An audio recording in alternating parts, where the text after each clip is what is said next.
All right, with all the forward-facing sonar, jig head minnow or hover rig? That's what the big question is nowadays. A lot of people are really starting to get into it. They've embraced it. They're going in and they're like, okay, when am I going to throw a jig head minnow that's just, you know, a lead head with all the weight in the front versus a hover head which has all the weight on the bottom? So we've got all these packs of hover missiles, and I'm going to just take one out and show you exactly what it looks like on the inside before it's rigged. This is what it is. You can see all the weight is on the bottom versus all the weight being in the front. That's the difference between a jig head minnow and a hover. So when do you throw one versus the other? Well, my rule of thumb is about the 10-foot range. If you're seeing fish in the water column, or if you're trying to fish for fish in the water column that are around that 10-foot range or above, the hover missile, hover rig, whichever you want to call it, that is the way to go. That keeps the bait falling horizontally because of the way it's weighted. It's going to fall horizontally. It's going to fall slower, and you're going to be able to target those fish higher in the water column easier. If those fish are further down in the water column, you know, 12, 15, 20, 30, 40, 50. I caught some fish just recently on this exact jig head and spunk shad that were down in that 30 to 50 foot range. I caught one out of 55 feet of water. That's right.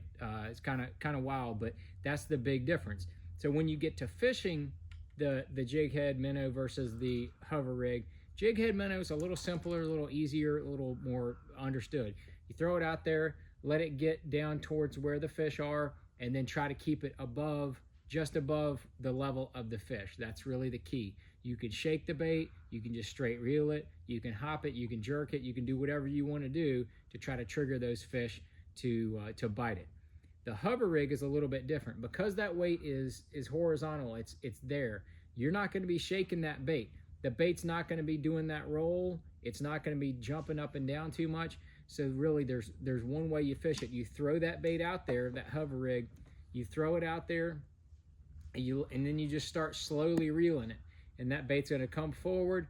And then if you want it to fall, you can kind of just drop your rod and let that bait fall down 3 or 4 or 5 feet. You know, it might be in that 5 to 8 foot range, and then you just start slowly reeling it, and that bait will just wander coming through the water with that jig head, with that 90-degree hook, and then all the weight along the shank of the hook. That bait's just gonna kind of wander as it's coming through the water. If you're just on a steady, straight retrieve, it sounds crazy. It sounds like it's not gonna do anything, but I'm telling you, that is the retrieve for that hover rig. You're just gonna slowly reel it, and if you speed it up just a little bit, it's gonna start wandering, kind of rolling on one side or the other. And if you're trying to trigger those fish, like if you get one coming up to it, you might want to just start reeling it a little bit faster, and that bait will come up and start wandering a little bit harder, a little bit higher in the water column. Looks like that fish is going to be that bait fish trying to get away. Boom, your bass is going to come up there and eat it. And that's really, you're not going to be stroking it, jerking it. You're not going to be shaking it like you do a minnow, jig head minnow. The hover rig is a different deal. So really, how high do I want to fish that bait in the water column? That is the big key when you fish the hover rig versus the jig head minnow. That is the big difference. Both of them are very effective. Both of them work great with the spunk shad.